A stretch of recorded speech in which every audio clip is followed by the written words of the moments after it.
Hey, welcome to Crossroads. In this episode, we'll be talking about how some taxes, in fact, about 2/3 of the tax system, could be deemed illegal by the Supreme Court. We'll also go into whether Democrats actually want an illegal immigrant army because they're being accused of this right now. I'll show you the context. And Republicans are using Ukraine cash as a bargaining chip for border security with the federal budget. Let me show you this first. It says here, a case now heading to the Supreme Court could make many government taxes illegal. They're claiming that a key ruling on this could cost the federal government several trillions of dollars in lost taxes. And that also means American citizens will have trillions of dollars in money that is not being seized through taxes. Let me explain. Now, New York Times says that on this case, oral arguments are to begin Tuesday, that's this week in fact, at the Supreme Court in the tax case with a lot at stake. The case, which is Moore v. United States, it says, may appear to center on a request for a $14,729 tax refund. Not a lot, right?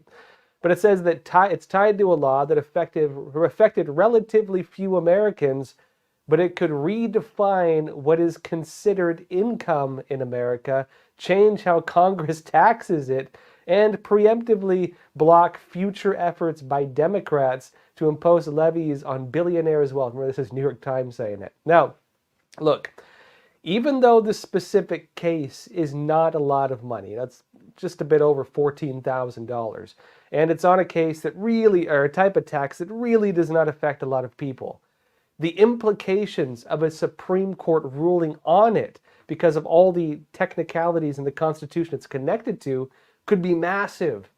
It's based on an argument on a tax on unrealized gains, the one they're going against, under the argument as well that this violates the 16th Amendment of the U.S. Constitution. But if her ruling is made on this from the Supreme Court, it could actually deem many other taxes in the United States unconstitutional. You got to dig around a bit to find what they mean here. Let me show you CBS on it. It says Solicitor General Elizabeth Prelogar, who represents the U.S. before the High Court, warned the justices that invalidating the mandatory reparation tax would cause a sea change in the operation of the tax code and cost several trillions of dollars in lost tax revenue. But it says that Andrew Grossman, who argued on behalf of the Moores, the don't tax me so much side, told the court that allowing a tax on income that a taxpayer has not yet received, in this case, sweeps away what the framers regarded as the essential check on Congress's power to tax property. Further in it states that Justice Neil Gorsuch repeatedly pressed the one going against the Moores, to lay out the limits of Congress's taxing power, suggesting that siding with the government could prompt lawmakers to levy new taxes, such as on Americans' retirement accounts or gains in the value of property. God forbid that might happen, right? It says that former House Speaker Paul Ryan, who led the chamber when it passed the Republicans' tax reform plan back in 2017, he called the Moores' lawsuit a misguided challenge and warned that if the justices rule for the couple, a lot of the tax code would be unconstitutional. Remember, even though that's a Republican, a lot of the Republicans did not like Trump or his system of taxes back in 2017. So this does represent something that goes against, the establishment, whether it's Democrat or Republican. Ryan said this in September to the Brookings Institution. He said, I'm not for a wealth tax, but I think if you use this as the argument to spike a wealth tax, you're going to basically get rid of it. I don't know, 1/3 of the tax code. Do you hear that, folks? So if they do this, it could get rid of taxes on our retirement accounts. God forbid that might happen. It could eliminate taxes on gains in the value of property you own. Oh, Lord forbid. It could wipe out 2/3 of the tax code. This is massive. Now, I'd argue the bigger picture here is that they're not so much debating. This is what's really interesting about it, in my opinion. What they're essentially saying is that, yes, the tax system is unconstitutional. They're not debating it on the grounds of the Constitution. They're not looking at whether this is legal or illegal. They're looking at whether this is going to cause too much damage if they recognize it as illegal, which they seem to be suggesting it is. It seems they understand that the tax system we have these days violate the Constitution. Again, what they're debating is whether they're willing to uphold the Constitution, even if it means less tax money for the federal government. Because that's what's really at stake here. They're saying, oh, well, we shouldn't do it because, it'll wipe out too much taxes. The government will lose too much money. That's the argument. In my personal opinion, the Supreme Court, at least in my understanding, the Supreme Court is supposed to rule based on the Constitution, not whether upholding the Constitution would cause too many losses for government power. That's not how our system of law works. That's not how law works in general in most places. If a law is written, it has to be followed, not allowing somebody to violate it because not letting them violate it has too many repercussions.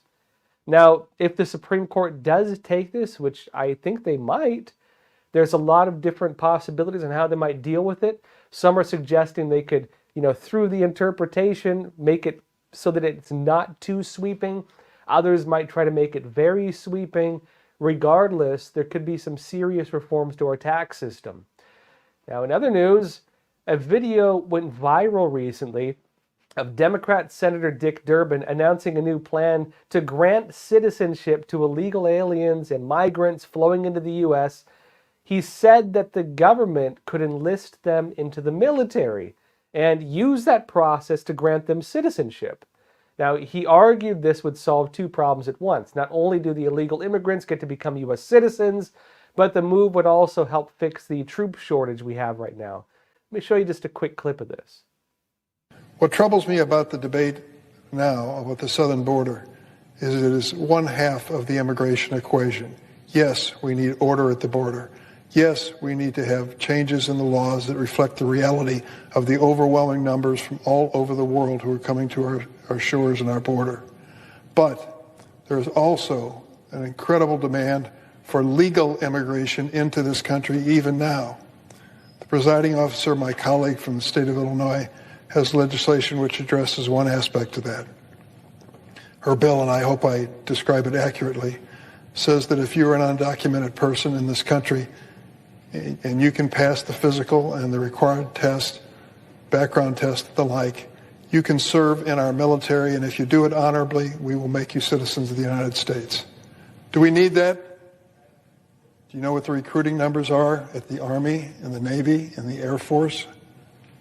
They can't reach their quotas each month. They can't find enough people to join our military forces. And there are those who are undocumented who want the chance to serve and risk their lives for this country. Should we give them the chance? I think we should. And let me tell you about... Now, as you might imagine, this drew heavy criticism from conservatives, some of them arguing that this would basically be a plan to create a non-American army that could potentially be used for other purposes. And, of course, if you look at the broader context, Senator Durbin has been pushing this agenda, or something similar to it, for like several years now. What he wants is to put changes, or he before wanted to put changes to the immigration system into Biden's Build Back Better package, which is kind of failing because they didn't have the money for it and he got pulled into other things and he blames Putin for it and so on, right? But let me show you this. Here's one of his official releases from November 2021. This is again Senator Durbin. And Senator Durbin tells the story of an illegal alien. And in this case, I'm differentiating between a legal immigrant and a legal alien. Legal alien being someone who is, illegally entered or brought with their family illegally entered, versus someone who is granted pseudo-immigration status through questionably legal means. He's talking here specifically about illegal aliens. Now, he tells this story about this kid who was brought into the United States with his family when he was 12, attended U.S. school, joined junior ROTC in high school, which is like, you can kind of train for the military when you're still in school, then wanted to serve in the U.S. military but couldn't because he needed a U.S. birth certificate. Let me show you what he says in his site. He says this: when the Department of Homeland Security finally granted Oscar a waiver with the help of Durbin's office, remember, he intervened to help him get in, he enlisted in the U.S. Army. Within 6 months of returning to the United States, he was off to basic training. Oscar served our nation with honor as a cavalry scout in Afghanistan, and today he is finally an American citizen. Now, look, in my opinion, the military is good for people, generally speaking, maybe not everybody. And frankly, if you have people who grew up in this country and they're patriotic and they want to serve this country, even if, they were brought into this country illegally by their parents, I can understand the virtue of it. But this is actually slightly misleading. Let me explain some of the deeper information on it. Now, it's actually not that widely known, but you can actually join the U.S. military without being a U.S. citizen already. This is already in place. It's already a path to citizenship, but there are some limits to it. It's not a totally open door system. Here's the Government, Citizen, and Immigration Service website talking about it. This is the official site of the U.S. government. It says this: if you are serving or have served in the U.S. Armed Forces and are interested in becoming a U.S. citizen, again, suggesting you don't have to be one to join, you may be eligible to apply for naturalization under special provisions of the Immigration and Nationality Act. Further down it says, if you served honorably in the U.S. Armed Forces for at least 1 year at any time, you may be eligible to apply for naturalization. Now, notably, you can join the U.S. military if you have a green card. But again, there are some limits on it. It means if you have a green card, you've gone through some of the legal processes. You've, gone through the system. You've done it fairly. You didn't jump the line. You went through, you went to the government essentially to do it. And again, there are some limits on this. Most notably, you cannot join if you're an illegal immigrant. If your entry into the United States began with you breaking the laws of this country. And they include the DACA program under this, which are, of course, the kids who were brought in usually when they were younger by their parents. People argue, well, it wasn't them who did it. It was their parents violating the law, bringing them in. Why not let them serve? Many of them grew up here. They went to school here. They speak English fully. They're pretty much Americans. But of course, it's questionably legal because Barack Obama created the DACA program to create this gray area of immigration for them. Now, again, that was kids who were brought to the United States but are being allowed to stay, essentially. Now, what's my take? There are some countries that have a pretty open door for this. Take, for example, the French Foreign Legion. They get a lot of people from like Russia and stuff like that. It's like your skeevy, like cutthroat, military. The French Foreign Legion, if you join it, it's a pathway to citizenship in France. And, they get a worse reputation than they probably deserve. I know guys I have a lot of friends who are veterans. I know people who've served alongside the French Foreign Legion, and they actually speak pretty highly of them. And so, there are working systems like this in different parts of the world. And I'd say also that our military does generally teach good values and discipline. At least, it used to. There's some kind of weird stuff right now. Those of you wondering, as far as I understand, the Marines are one of the few branches that haven't adopted like too much woke stuff, if you're wondering. But again, there's some stuff, but don't get me wrong. But having a completely open system, if you have it so there's no limits on it, because again, the U.S. already has this, right? You have to go through the legal process. Your entry here cannot be a violation of American law. And if you've demonstrated a willingness to violate our law, well, who's to say you're trustworthy in other regards, especially if you're going to be controlling our military? Having a completely open system would open the door for a lot of other issues, like, for example, gangs or terrorist groups joining the military for training, and then at the end of it, even get U.S. citizenship. This is already a problem, for example, with the Mexican drug cartels. A lot of them will have their, gang members join the U.S. military to get official military training. And, they go back to Mexico or stay in the U.S. These guys are, they're a trained military at that point. They were trained to fight like the U.S. military. And that is, I think, deeply concerning if we just have an open door policy where we're willing to train anybody on how we fight. And people don't understand, people generally who, coming in from other countries, if it's totally open door, they will not typically understand American civics. They won't typically understand our history or what we stand for. And, joining being, if they come here essentially and join, they're going to be trusted with our tanks, our artillery, our jets maybe, essentially all the weapons used to defend our country. If a country, maybe a potential U.S. enemy, wanted to flood America with people to come enlist, what happens then if you have thousands or tens of thousands or even just hundreds of foreign operatives within the military and they're saboteurs or whatever else? It does open the door to a lot of serious problems. Even foreign spies, giving them access, for example, to national secrets potentially, even what they call our modus operandi or our modes of operation, something closely guarded. There needs to be, at least in my opinion, some limits on it. We already have a very open system.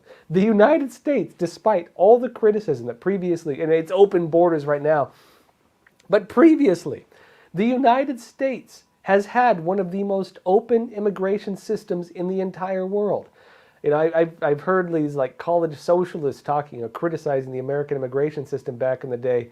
And I used to joke with them, like, I just want to have like Canada's immigration system, although it's pretty crazy right now too, because they used to have a merit-based immigration system. Even some very far left, pretty crazy woke countries still have merit-based immigration, which the United States is not. Now, if you want to criticize the U.S. and its ridiculously open immigration system, where it's very easy to come in here legally and then join our military if you want to, including with immigration overall and the ability for non-citizens to join our military and become citizens, it's raising some real problems. But if even despite our very open system, in my opinion, if your introduction to the United States is a show of willingness to violate our laws, a show of disrespect for your fellow citizens, or for the American citizens here, if it's to come here for money, to rob taxpayers, it raises some ethical issues. And again, I think there needs to be, at least in my opinion, some limits on it.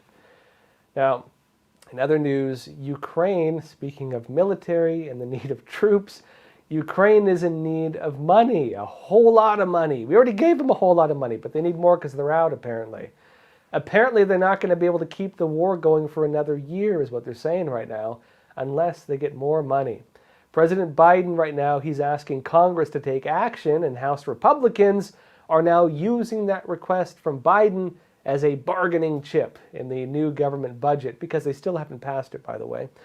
They've been passing agreements to not shut down the government, but they still have not agreed on an official budget.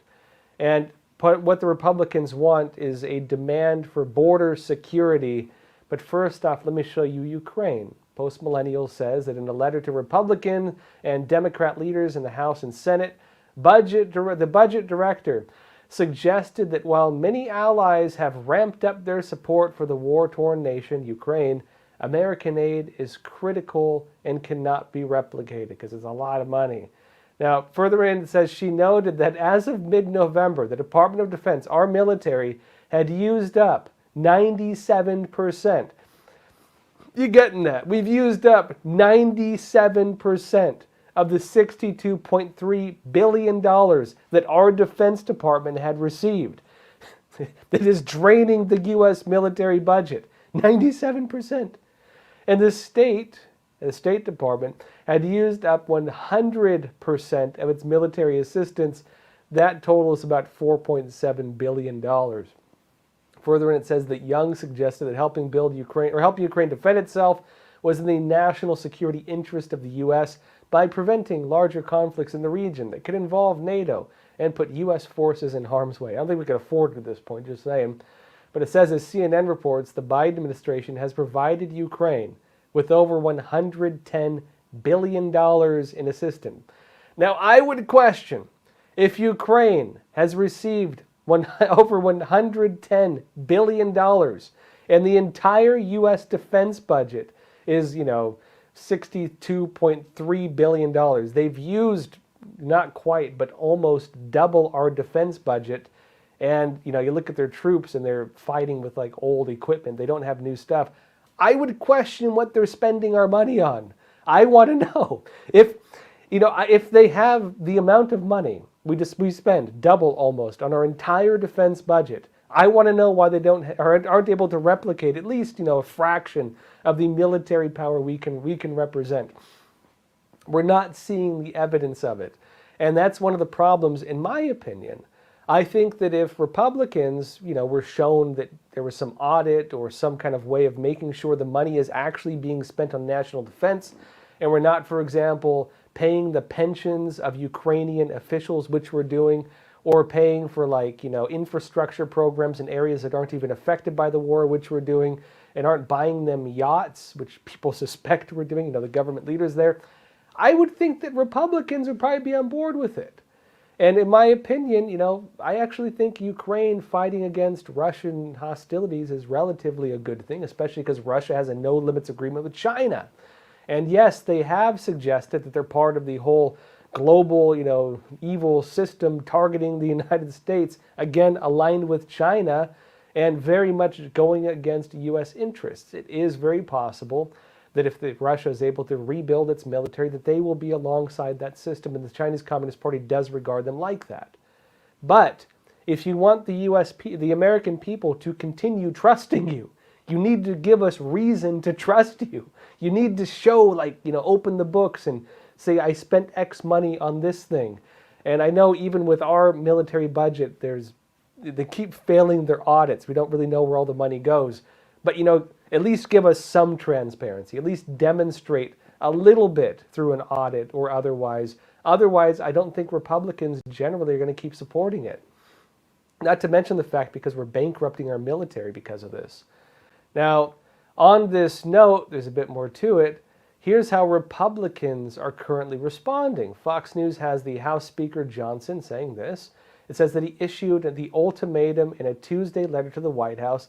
And it says that Johnson's letter says Ukraine aid is, quote, dependent upon enactment of transformative change to our nation's border security laws.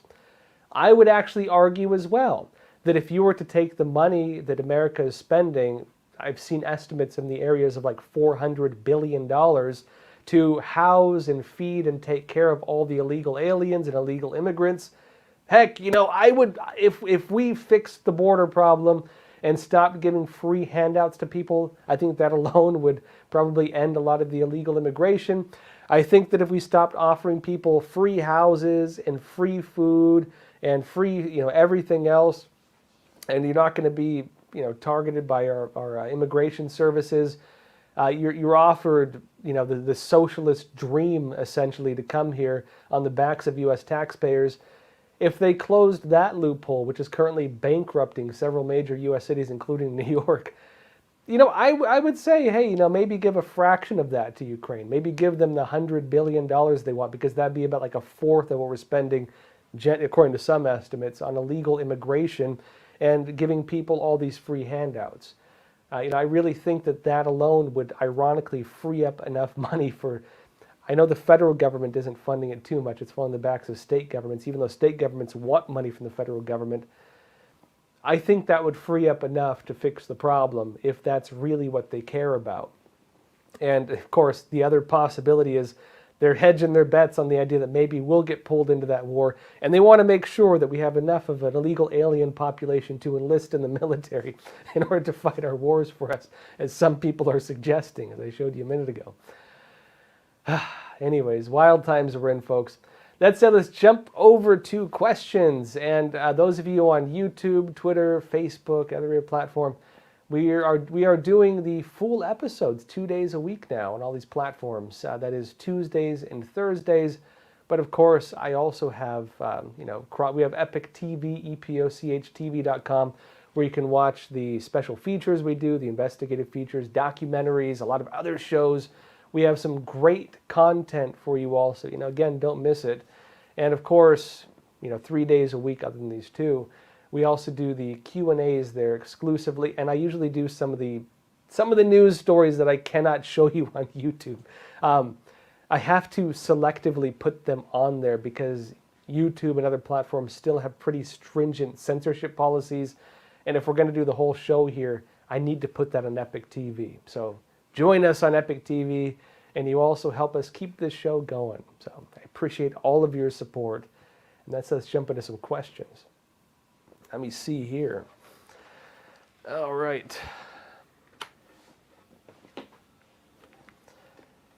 First off, from Bidenomics 2024 boycott, you're saying once CBDC, you're talking about centralized banking digital currencies, replaces the currency, will it eliminate the IRS, taxes, and other public-private filings once the government controls the algorithm for end-year funds?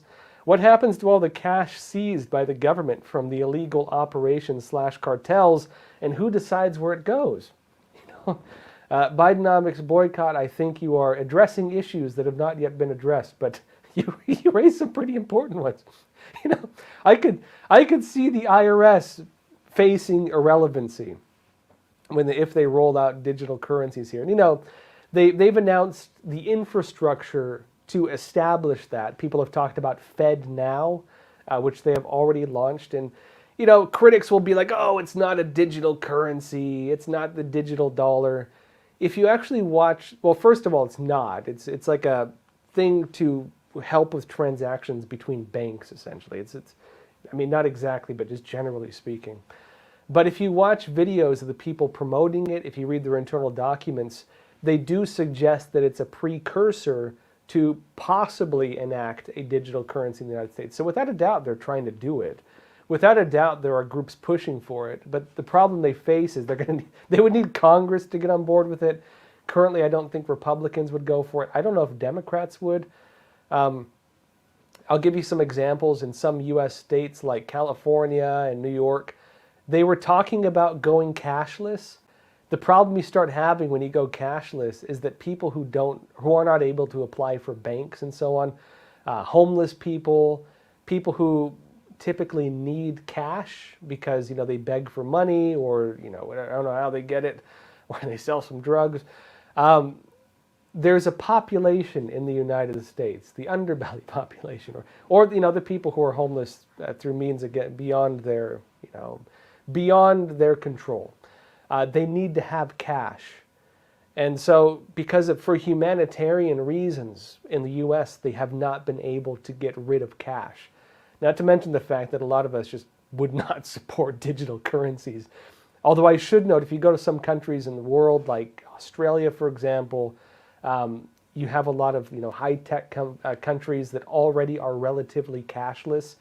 The cultures in some countries have already adopted mostly a cashless system.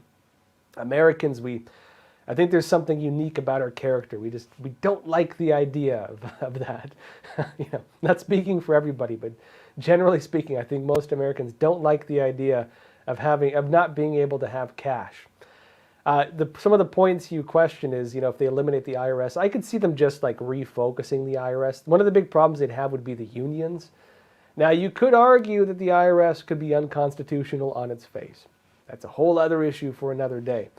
I would argue that, although you could also say that it was created through a loophole with a constitutional amendment. But they would have to face a lot of problems with the unions and the workers' unions and so on. Once government expands, it's very hard to shrink it. And I could see them just repurposing the IRS or something. You also ask about cash seized by the government from illegal operations and cartels. They do some of that already. I mean, look at Iran and the money that Biden freed up for Iran, which, by the way, Republicans and Democrats are trying to get eliminated again. And actually Democrats are joining with Republicans on it. That will probably go to Biden's desk. And if Biden signs it or refuses to sign it and lets Iran keep its money against the wishes of both Republicans relatively and Democrats, it's going to be a huge blow to him. But that's in the system right now, and we'll see where it goes. And anyways, you will have some issues with this. Some people would argue that a cashless society would help eliminate some of the problems of the drug cartels and human traffickers and illegal activity, because how do they collect money? Are you gonna give your local human trafficker are you gonna I don't know what they use, like WhatsApp, or maybe, well, not WhatsApp. Are you gonna transfer your digital dollars to a human trafficker or a drug dealer, and how do you register that and deal with that? realistically, you probably would have some weird money laundering system to make it possible. But part of the argument is that digital currencies would get rid of some of those untraceable activities, which some of them, not all of them, of course, but some of them are criminal.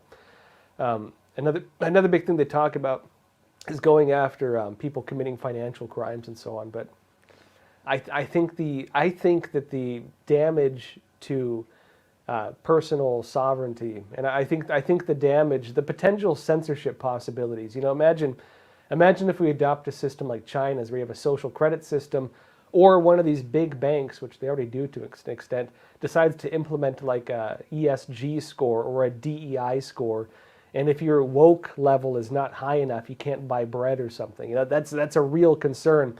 Or, for example, if like PayPal, for example, was talking about doing, they start restricting through private businesses purchases of things they don't want you to have, like guns, like ammunition. They could regulate what you can or can't purchase by messing with the digital currency. And because our currency right now it's through the Federal Reserve, it's technically not federal or a reserve.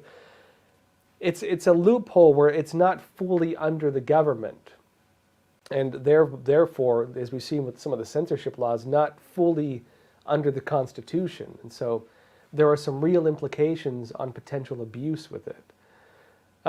Let's see here. It's me. You're saying some taxes illegal, but don't worry, they'll jack up others to make up for their losses. It's me. I was thinking the same thing because earlier in this episode we were talking about. Excuse me. Let me get a drink water. It's late here, so I'm on the road. I'm on the road, so I'm just drinking water. It's me. Yeah, I was thinking the same thing, actually. Because as we were discussing, there are some arguments over what the Supreme Court possible taking up the case on, the American tax system would include is the idea of what is taxable income.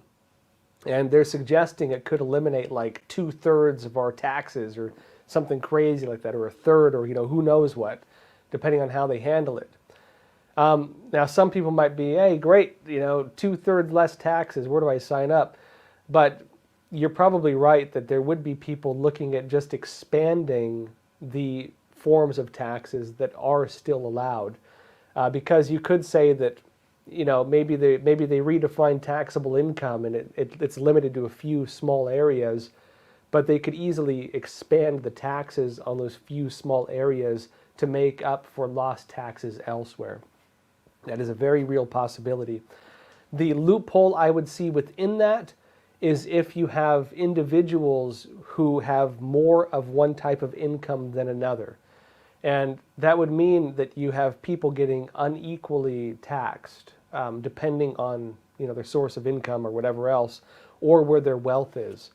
And so there could, I don't know the specifics of how that would work just yet, because again, the Supreme Court hasn't taken it up, and the specifics of all the things it would impact have not really been discussed fully publicly yet. But it could, again, it's not as simple as it may sound, I think, if they wanted to just increase taxes on all these random parts. E-Wonder, you're saying, what about unconstitutional extrajudicial taxes on citizen residents of foreign countries? This is actually something crazy. I've known a lot of people who are American citizens but have dual citizenship, and they have to pay taxes in 2 countries. I've known some people who are, visa holders and they're working here in the United States, and because of either the country they're coming from or crazy tax laws here, they have to sometimes pay taxes in 2 countries as well. And I think that is problematic. It makes it very hard for people to, ironically, legally immigrate and still be able to fiscally do it. In my personal opinion, one of the solutions to the immigration program would be to reform immigration and create better programs for legal immigration, especially things like, I support merit-based immigration. I don't think we should just let in whoever or have lotteries for it. I think we should bring in people who have a demonstrated skill or will or specialty to benefit this country. We shouldn't just be letting people in who are going to, just live off of other people, which I think is really problematic. I don't think it's responsible to American taxpayers. I don't think it's responsible in general. I think it's abusive to the American people. And, I disagree with it. I know some people would argue, well, unskilled labor, yeah, I would argue it's still skilled. Hear me out. Some people would argue, well, unskilled labor is going unfilled by a lot of American citizens. I know people who work in the construction industry who will say this. They can't hire Americans even if they want to. And so they have to use Mexican workers or people from other countries. And, they tend to be great laborers and great workers and so on too. I actually worked as a carpenter for a bit. I think it's a great skill to learn. I did general contracting for probably a year and a half or something like that. And my dad also had a business doing general contracting. In fact, he still runs it. And, I grew up around that. And so, I very much respect blue-collar jobs. And in fact, they pay pretty well. I'm eyeing the cushy electrician job right about now, or a plumber. I know guys who actually try to hire electricians who are doing housing construction. There's crazy wait times because there's so few people doing them. I understand that maybe with immigration, that's one thing that people want is people to fill those jobs that nobody else wants to do, especially even as Nancy Pelosi said, who's going to pick the oranges? People laughed at her and be like, oh yeah, who's going to pick the cotton too, right, Nancy? But she's right. I don't think a lot of American citizens want to do that. But when you're bringing in people who don't want to do that either, you're bringing in people who feel that you owe them something. They believe that you're going to give them a free house and free monthly income and free food, and their kids can go to school for free, and they can live off the backs of the American system, which means the American taxpayer pays for it. They're not going to be putting up their hand to go volunteer to go pick, oranges or something like that. And so I think they're really destroying probably a lot of these industries through the type of immigration, handouts we're offering, which, I don't think is going to be sustainable. I think it's going to crash this country if they keep up with it. Judith Yakim, you're saying, isn't it insanely risky to do cashless, talking about digital currencies and so on, in the age of expecting EMP and cyber attacks is a form of warfare?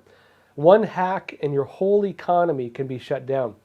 Yes, and we've seen cases of this, for example.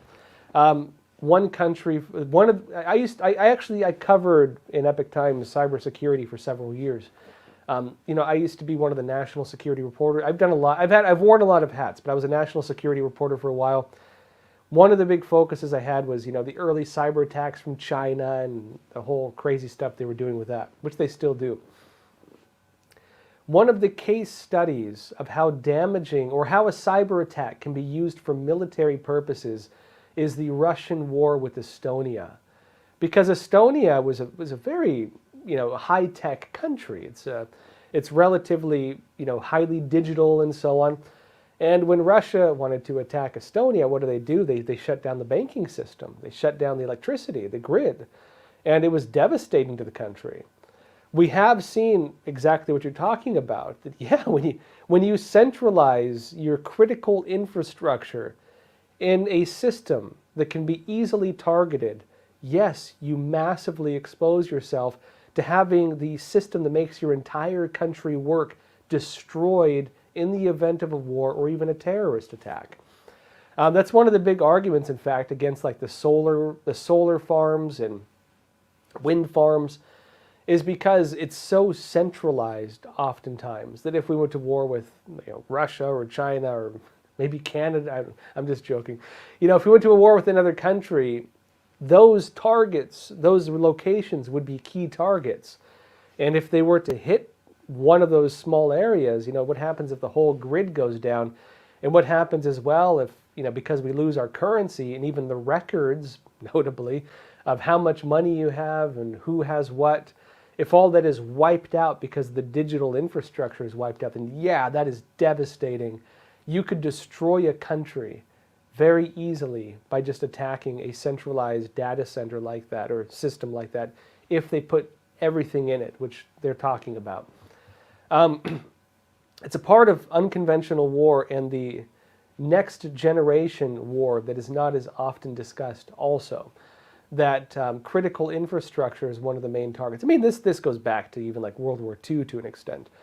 But when you have countries like China, for example, one thing they've talked about is that China, they have nuclear power plants all along one of their major rivers. And if they wanted to go with, for example, Taiwan, and yeah, Taiwan could be attacked with, massive amounts of Chinese rockets. What happens if Taiwan wants to just launch, some targeted rockets at the Chinese nuclear plants along the major rivers, which notably runs right along a lot of their major cities? Modern war is, it reminds me of, if you know how, I don't know if it's true or not. This is something I think I heard when I was watching the Discovery Channel when I was a kid. There are certain types of snakes that when they fight, they won't bite each other. And so they kind of wrestle each other, and the one that knocks the other one down is the winner. Because, of course, the snakes understand that if one of them bites the other, they both die. It's mutually assured destruction. And so, with modern war, weaponry has reached such a level of maturity and also the soft points of nations have reached such a critical level that nations could easily destroy each other, devastate each other. Nuclear war being one case, but there's a lot of other forms that could do this. War could be so devastating that there would be no winners in it. Everybody would be a loser. And so there are certain agreements of what we don't do. And, we can see some examples of this in Ukraine, for example, where there's talk about Russia or Ukraine blowing up nuclear plants and so on, and the devastation that could cause not just for Ukraine, but like most of Europe. It gets pretty dicey. Again, the maturity of weaponry and the way combat works has reached devastating levels where, again, if it were all-out war, it would be devastating. Nikki 6GB, but of course the loophole in that is terrorism or something like that, who don't care about that, of course. Nikki 6GB, you're saying, how about we not only don't have to pay these illegal taxes, but we get all the money back that we've paid out illegally? That would be interesting. Yeah, I mean, I could actually feasibly see that happening. That if the Supreme Court rules that, 2/3 or 1/3 of American taxes are illegal, and you have a lot of Americans retroactively suing for, the taxes that were legally taken from them, yeah, you'd probably have a lot of people wanting it. I don't know if the Supreme Court could put a stipulation that you can't sue for back taxes. They might try to do something like that. This is an agreement going forward. But I would actually argue that, in my opinion, America has many essential things that we need as a country. Military, the court system, policing, some forms of, some basic government institutions. But we have a lot of fat. We have a lot of totally unnecessary agencies and branches, and the Department of Education, for example, which was started, and then American quality of education took a nosedive. You look at the literacy rates, you don't believe me? And the DOE, the Department of Education, is relatively new, for example. We have a lot of agencies that, in my opinion, have caused more harm than good. And a lot of those ones were not part of the original system of government America had. I'm very much a supporter of traditional American government. I believe that many of the expansions were not beneficial to us. I think, frankly, again, caused more harm than good. I'd be down for rolling back Lyndon B. Johnson's New Deal, and I'd be down for rolling back some of the expansions of government that happened under Roosevelt, for example. I don't support, for example, some of the ways the tax system was changed after the formation of the Federal Reserve, which is an incredibly interesting history, by the way. I think that it opened the door for a rapid expansion of government and the creation of a system that doesn't represent the interests of the American people as much as it should. I know some arguments for it, that, well, America is the world leader and World War II happened, and America got thrust into a position of, global leadership that has never happened to any country, as far as we know, in the entire history of humankind. And all these countries are looking to us. Yes, we send a lot of money to other countries. By the way, I looked into some of why they do that, and I don't know about currently, but at least historically, giving money to other countries was a way to keep them using your currency. It's a way of creating it's a way of creating monetary hegemony. You want them to use your currency, and so you give them your currency to trade with, and then they keep using it. I don't know if that's why they're doing it. I know historically there have been arguments on why they do that for older empires, and that was why. But who knows? California gal, you're saying, if they do away with taxes because taxes are unconstitutional, any ideas on how the government would raise money for the out of control budget? Aren't taxes illegal? And if so, could they potentially eliminate more and other taxes?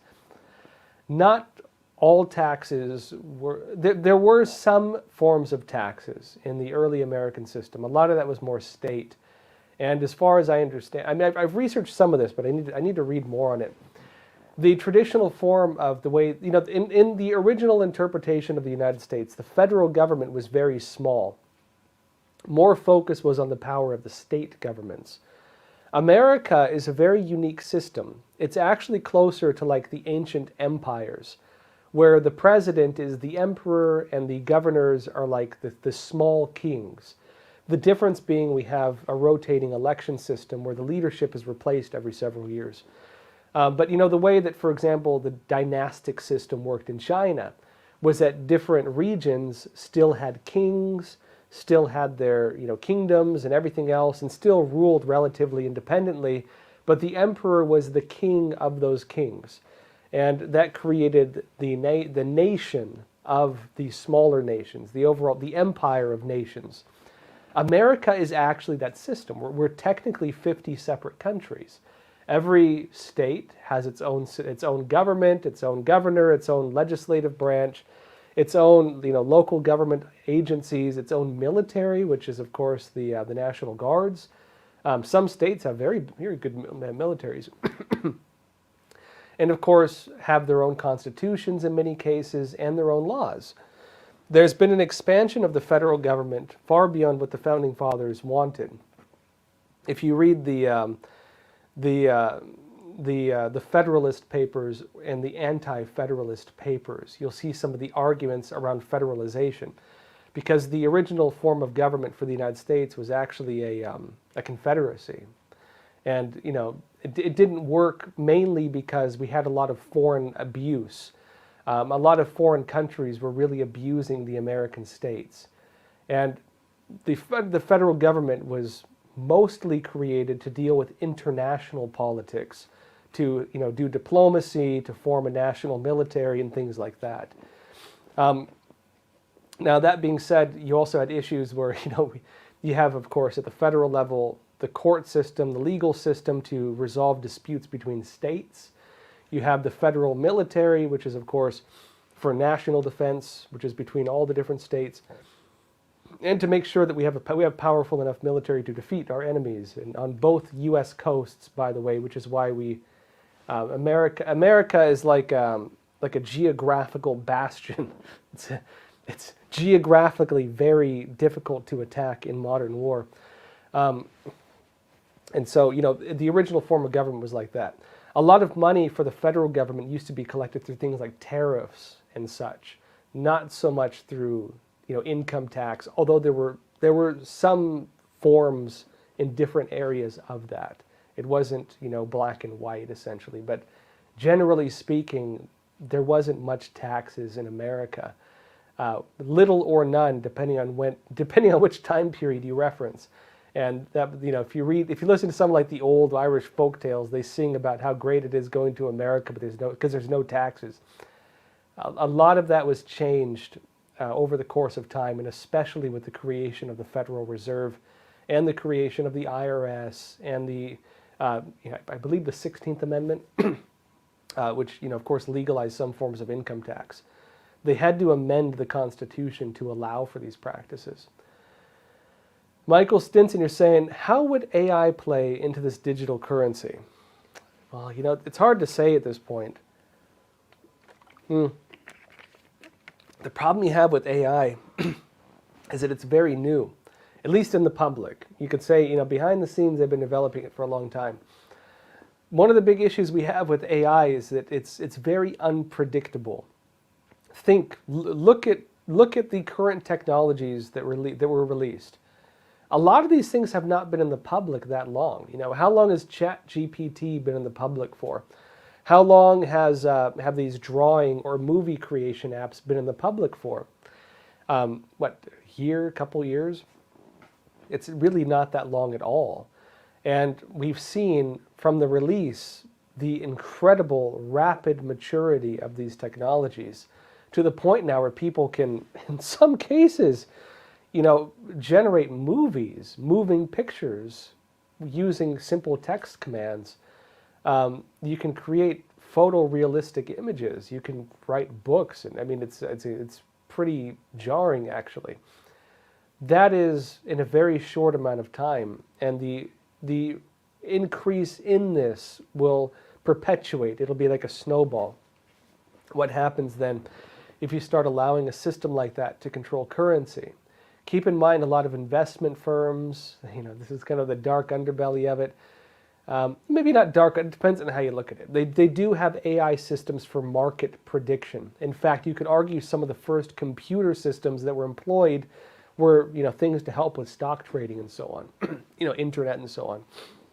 And so it's already in place. The question becomes what happens as it becomes more intelligent, and what happens if it decides to do something it wasn't originally intended to do, which, by the way, is the difference between machine learning or artificial intelligence versus programming. If you program something, it has clear limits on what it can or cannot do. If you have machine learning, it means the machine itself is capable of expanding its capabilities. And so who knows where it will go? It's a Pandora's box. Russ Gregston, you're saying, Josh, if funding for the border is indeed tied to foreign aid, how will that address the $400 billion we are spending on the illegal aliens already here? There's a couple things to it. The money being spent, the money for illegal immigration is coming from two main areas. A lot of the trafficking operations are coming from the United Nations and from the State Department, the International Organization for Migration, and the United Nations Refugee Branch, I can't remember the name of it. They are the ones running it on the United Nations side. You also have a lot of NGOs which get funding either from the government to help with those programs or from through the UN and so on, because the UN doesn't want to directly intervene in the processes at some critical junctures, so they hire NGOs to do it for them. Then you have the State Department and actually a few other branches and international organizations, but a lot of the funding for IOM, a good chunk of it comes from the U.S. State Department. That, at least on the U.S. side, is paying for a lot of the systems of mass migration into the U.S., including where they give them, they say they're not cash cards. If you say it's cash card, they'll say it's fake news, but they give them cards that you can make payments with. I would call that a cash card. The technicality they use to say it's not a cash card, this is absolutely fake news, is by saying the money they give them on these cards, these illegal aliens, they can only be used at certain locations. But they do give them free money as they're coming here. And of course, when they get to the border, a lot of the NGOs will do the trafficking within the interior of the United States. You are paying for that in some regards through your taxes. Now, that's the State Department level and a few other branches of government, including some international organizations. But the federal government is not necessarily paying the budgets of the states, which is why you have, for example, Mayor Eric Adams in New York, who's suddenly, after raising a stink about this, facing criminal accusations. Mayor Eric Adams was trying to lobby the federal government and get them to give money to the states to pay for it, because he's noting in New York City, they have laws which Eric Adams can't technically get around. Even if he wants to, he can't technically drop it. There's some loopholes with it where he can't just himself drop it. But under New York law, they have to house everybody. And so if you have 10,000 people a month or maybe more, you have to give them free housing. And then they have stipulations. They have to give all the kids free schooling. And the schools, the classrooms are only so big and there's only so many of them. And a lot of these kids are coming from like all over the world, and think about the number of languages you have to accommodate in order to educate them. There's no money for it. There's no space for it. And then if you have to give them free food and free medical care, which they do as well, where's the money coming from? These illegal immigrants are bankrupting New York. They're bankrupting a lot of cities across the U.S. They're bankrupting states in some regards. And, I know some people are like, sock it to them because those are the same people who voted for it and in some circumstances.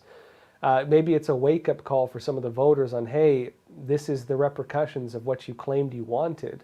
This is what it looks like in practice.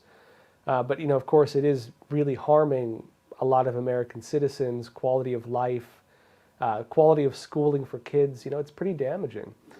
And as the states and governors have tried to get money from the federal government doesn't have money for it. Are they going to dole out $400 billion for this? Where's it going to come from? Maybe they can't even get the $100 billion for Ukraine, let alone the $400 billion to help the states pay for the illegal alien crisis. And the other problem you have is that once they start financing it, once they start federally funding it, then that's the dinner bell for everybody else to come. And so it's going to perpetuate. It's going to keep getting worse. It's going to snowball because people are like, hey, free house, free food, free medical, everything I ever wanted, I can do nothing and live off the American people. It's going to sound the alarm for them all to come here and get that if they institutionalize it. Let's see. Conrad Kritzberger, you're saying the correct answer is what is income? Back to the taxable income story. You're saying we only find that definition from court rulings. It is directly related to some form of privileged activity. The test for privileged activity is whether the payments come from the U.S. Treasury. That is very interesting. I did not know that. That being said, if it is through loopholes in the system, they're able to tax us. Again, it goes back to the problem I was raising on why it is problematic in the way that the Supreme Court is debating whether they want to hear the case on what is taxable income. They're not debating it, again, based on whether it's constitutional or not, or whether the current tax system violates the Constitution. They're generally acknowledging that our current tax system is unconstitutional. The argument instead is not on law, but instead on potential impact if they enforce the law or roll back illegal government activity. They're not saying is it legal or illegal. They're saying what will the repercussions be if we determine it is illegal. And so I don't think that's how our system of law is supposed to work. If they're like, oh well, if we acknowledge that this was legal the entire time and 20,000 people get out of prison, what's going to happen when they get out of prison? They shouldn't have been illegally sent to prison in the first place. Using an analogy that's separate from this. If you have people who've been burdened by unconstitutional and illegal activities, you shouldn't look at whether recognizing that the activity itself from the government in this case was illegal or was. You should be looking at whether it was legal or illegal, not on, what the implications will be of acknowledging that. I find it really concerning that they're essentially acknowledging that they're breaking the law with this, but the debate is on the impact if they acknowledge that. And and I'm not exaggerating here. You can read some of the arguments they have where they're like, well, we could interpret it a bit lower in order to reduce the impact on taxes. They're finding technicalities on how they could allow for more of it still, while still rolling back some of it. But we'll see what they end up doing. I'm very much, I believe the Supreme Court is meant to protect and uphold the Constitution, not otherwise, personally. Rusa, 1984D, you're saying, so illegal aliens already trained by the communist countries get to be carrying guns and U.S. citizens don't? Well, that, again, back to the problem of, if we start allowing illegal immigrants to join the U.S. military and also gain citizenship through that process. Again, as I mentioned, there's already a very open system for that. If you enter the United States legally, there are many ways in which you can join the military and have a path to citizenship. That does not apply to illegal immigrants or DACA recipients, which is the push right now. And so I think, as you mentioned, that would be problematic, especially because, yeah, you're going to have people from who knows where coming in for who knows why, especially if they do it in a coordinated way, being able to get a hold of firearms, military equipment, and otherwise. And if they want to, which the Democrats are pushing for, ban assault weapons, which I don't know how they even define what an assault weapon is. If you get into the weeds of it, it's pretty funny how they make the definitions. It is problematic if the armed population and the military population are people who aren't even American citizens. Yeah, I think that's deeply problematic, especially because, for Americans, our military is like the stopgap of totalitarianism. Our military is not sworn to protect a party like China is, for example.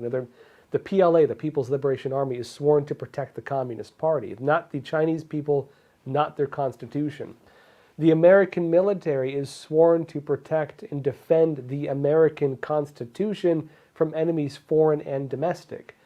And if the government wanted to do something unconstitutional, to the extent that military action would be necessary, you can imagine a lot of our troops would not go along with it if they deemed it was of that nature. But what happens if you flood the military with non-citizens who don't care? They want American citizenship, they want free handouts, who knows what else they want. Maybe they're doing it intentionally. What happens if you have coordinated mass migration? If a foreign country like Iran decides to allow 10,000 people to immigrate to the United States or illegally enter the United States, and then which they can do right now, bypassing our system of law. They could easily do it. 10,000 people coming across every month in some states. I don't even know how, a couple 100,000 every month in the entire country.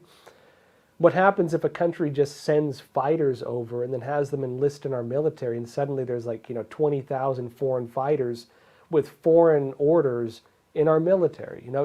It raises some serious security issues. And again, that's why I'm saying, although I generally support the idea of green card holders being able to enlist, I generally like the idea that if people, want to come to this country and serve in our military, that they can have a path to citizenship, especially if America allies itself with other countries and we fight alongside each other. There are some exceptions that I fully support, but there needs to be some limits on it, at least in my opinion. All right, folks, that said, that's all for tonight, or this morning, depending on where you're at. I'm on the road right now, so it's nighttime here. That being said, I appreciate all of you. Before we go over, though, real quick, we now have an email address where you can send your feedback, and I want to hear your thoughts and ideas. Tell me about what you think of the American tax system. Do you think it would be good for us if maybe if the Supreme Court ruled that a third or two-thirds or who knows how much of our taxes are illegal? What do you think the implications will be? Do we have other ways to finance the federal government if it's really broad? What do you think? I want to hear your thoughts. I'd imagine a lot of you too have things that I'm not considering. So, send it over. The email for that is crossroads@epochtimes.com. crossroads@epochtimes.com. Send your feedback and your thoughts. Also, those of you on YouTube, join us on Epoch TV. I'm doing the full episodes Tuesdays and Thursdays on YouTube now, but when I'm doing that, there are some topics I cannot talk to you about on YouTube. And so Monday, Wednesday, and Friday, we're going to just do part of the show, and then, of course, some news segments and the Q&A only on Epoch TV. And that allows me to cover topics that YouTube will not let me cover. So join us still on Epoch TV. Again, that's our relatively uncensored platform. Mostly uncensored. It's uncensored. I have pretty good amount of freedom, which I love about this company. That said, again, you also help the show keep going too, which I appreciate. And of course, we have all this spicy stuff, all this spicy news, and the things they'll ban me for on YouTube over on Epoch TV. So come join us there. And again, tomorrow, join us again, 10:30 a.m. Eastern Time. That said, folks, thank you all so much for being here. I appreciate all of you. And as always, please take care of yourselves, stay informed, and stay free. Thank you.